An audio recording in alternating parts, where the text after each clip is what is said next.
Bonjour et bienvenue dans cette vidéo. Je m'appelle Agakura, je suis haute potentiel émotionnel et en tant que coach, je travaille avec des hautes potentiels émotionnels. Alors, dans cette vidéo, j'aimerais bien parler sur comment arracher les mensonges et planter la vérité. Et si vous avez visionné la précédente vidéo, vous vous rappelez que j'ai abordé de comment faire partie d'un autre groupe ou d'autres groupes de minorités, en plus d'être haut potentiel émotionnel, peut avoir nous mener à vivre des expériences douloureuses, des expériences d'harcèlement, même d'être exclu ou d'être ridiculisé. Et si vous avez visionné cette vidéo, vous savez déjà de quoi je parle. Si vous n'avez pas le visionner, je vous encourage de le faire avant de continuer avec celle-ci. Alors, vous vous rappelez aussi,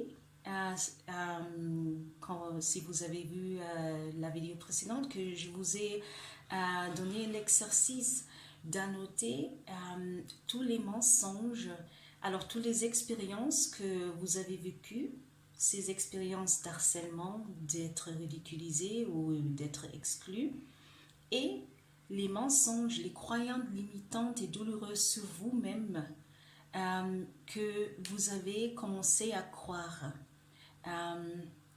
Les croyances comme je suis stupide, je suis ridicule, je suis la raison pour laquelle on se moque de moi, je ne suis pas aimable, etc. Et si vous l'avez déjà fait, c'est bien. Et si vous ne l'avez pas déjà fait, pas de problème. Mais je vous encourage de le faire maintenant car ça sera important pour continuer et pour effectuer l'exercice que je vous propose dans cette vidéo. Et maintenant que vous avez annoté les mensonges issus de ces expériences traumatisantes, je vous invite de faire cette déclaration que je vais vous lire maintenant. Aujourd'hui, je prends la décision consciente d'arrêter de croire ces mensonges. Ils m'ont blessé, déçu et éloigné de la vie que je mérite et que je désire vivre. Je prends la décision consciente de les arracher comme de la mauvaise herbe et de planter la vérité à place de ces mensonges. Félicitations, vous venez de prendre une décision importante qui vous apportera gratitude tout au long de votre vie. Alors maintenant, cultivons votre jardin. Pour chaque mensonge annoté, j'aimerais bien que vous écriviez là-dessus, sur le mensonge, et en lettres majuscules mensonge, et que vous prenez un autre papier et vous écrivez la nouvelle croyance, la croyance que vous aimeriez bien cultiver. Alors imaginez-vous que nous sommes en train de cultiver un jardin. Alors c'est vous le jardinier et vous pensez en les fleurs, les plantes, les arbres que vous aimeriez bien voir et cultiver dans votre jardin. Et c'est symbolique pour les pensées. Qu'est-ce que vous aimeriez bien croire sur vous-même? Alors, si par exemple, la croyance limitante était « je suis stupide », vous pouvez simplement dire « je suis intelligent ». Mais vous pouvez aussi aller plus loin que cela. Et il y a une loi que je vais vous expliquer maintenant. C'est que notre pensée mène à des sentiments. Et notre sentiment mène à des comportements. Et notre comportement mène à des résultats. Alors, demandez-vous, quel résultat est-ce que vous voulez voir? Quel est le jardin que vous voulez bien regarder et dire waouh? Et quel résultat dans votre vie? Si par exemple c'est obtenir un degré universitaire ou peut-être créer votre entreprise ou il y a un travail que vous aimeriez bien, un poste de travail que vous aimeriez bien avoir, peut-être Vous pouvez même dire je suis intelligent ou je suis bien capable de achever mes buts, d'achever les choses que je veux achever. Et je suis bien capable d'apprendre tout ce que je dois apprendre pour achever mes aspirations, par exemple. Alors, je vous ai dit que un des mensonges, dans une autre vidéo, j'avais expliqué que un des mensonges que j'avais cru à cause des expériences traumatisantes, c'était que ma couleur ma couleur et ma silhouette n'étaient pas bon, alors que je n'étais pas bien comme j'étais. Et j'ai aussi cru que ma couleur de peau et ma silhouette étaient responsables pour toutes ces expériences traumatisantes que j'avais. Et quand j'ai découvert que c'était un mensonge, alors j'ai écrit ma couleur de peau et ma silhouette sont responsables pour toutes les expériences traumatisantes que j'ai et m'apportent des problèmes.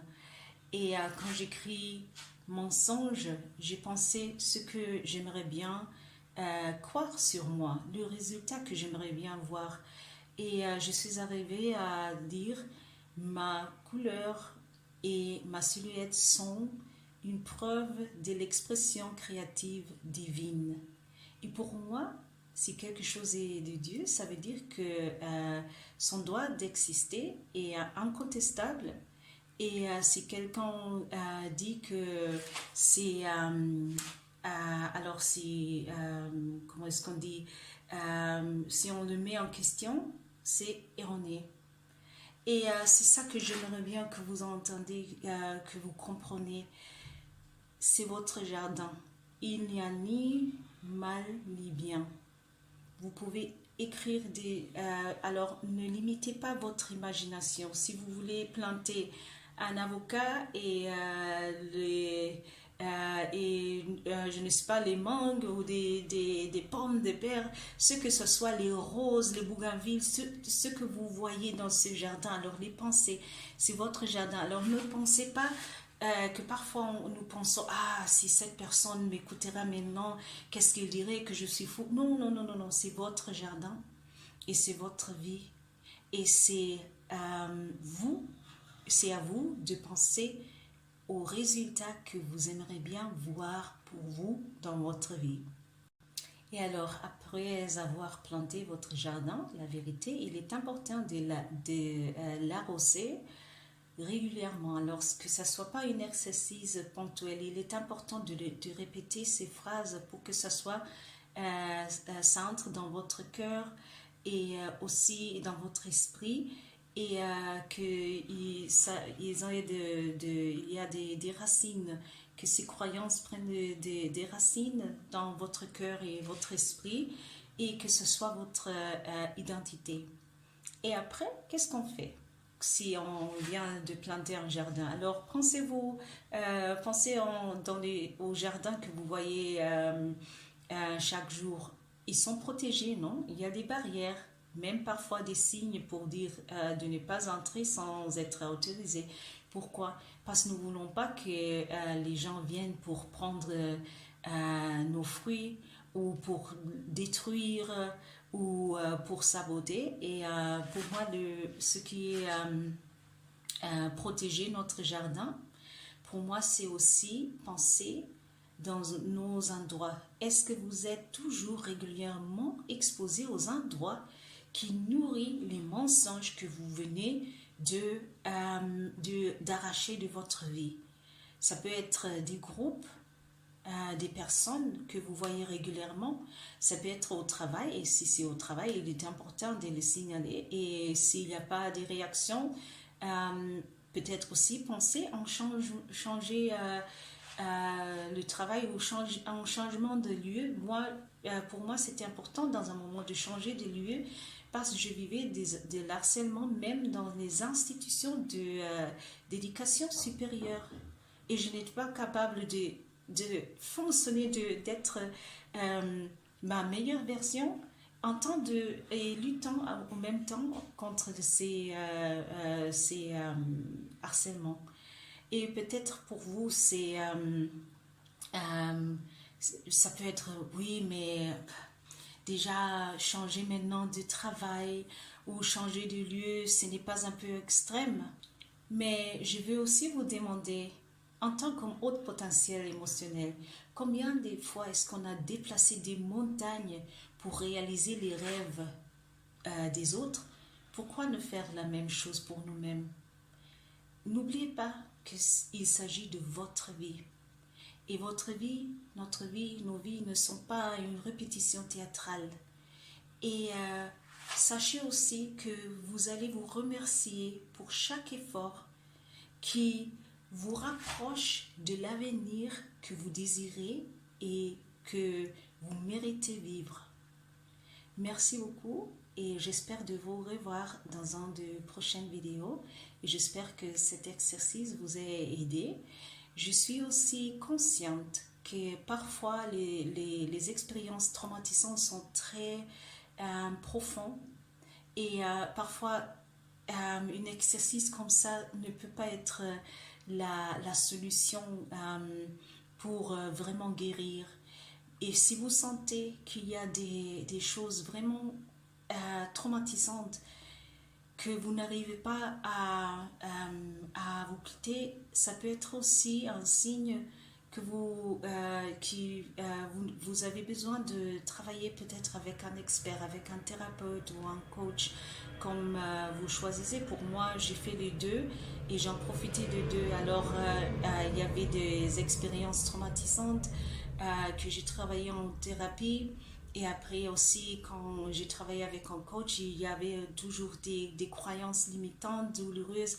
Et par exemple, cet exercice, c'est un peu pareil à un exercice qui vient de la programmation neurolinguistique que je pratique aussi avec mes clients. Alors, je suis coach et aussi je pratique programmation neurolinguistique qui est aussi d'apprendre que notre esprit, notre monde peut être reprogrammé pour croire des choses qui nous profitent, qui ne nous limitent pas. Alors, je vous encourage de considérer, de chercher un expert. Et si jamais vous êtes intéressé aussi de savoir comment est mon travail en tant que coach, qui pratique aussi la programmation neurolinguistique, n'hésitez pas à me contacter. Je laisse toujours mes dates avec le texte que je fais sous la vidéo. Et merci beaucoup et au revoir.